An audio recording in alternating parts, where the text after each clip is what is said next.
Hello, this is Professor Africa Jatadeku speaking to you from Spartanburg, South Carolina, and I'm here to share some of my authentic spiritual poems with you.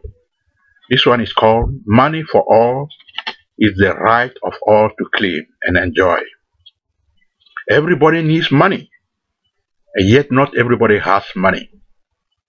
Money is everywhere, but only few have the eye to see it. Money belongs to all by divine right, but only few have the faith to possess it.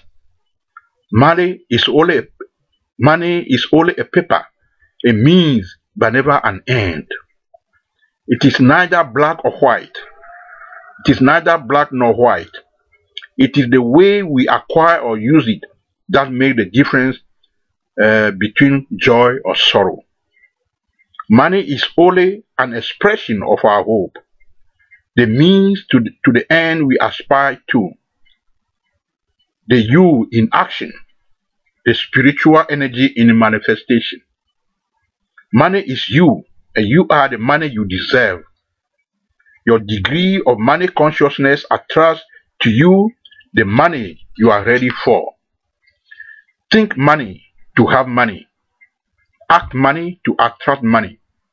Feel money to enjoy money. Speak money to eat money. Speak money to see money. Touch money to befriend money. Hear money to accept money. Use money to increase money. Share money to perpetuate money. Smell money to roll in money. Money as a paper or a spiritual possession. Money as a means or an end. Money as good or bad. All depends on your attitude towards money. All depends on your state of money consciousness. All depends on your state of consciousness of money. All depends on the degree of your awareness of what money is all about. A cause or effect, a substance or a shadow, a joy or pain.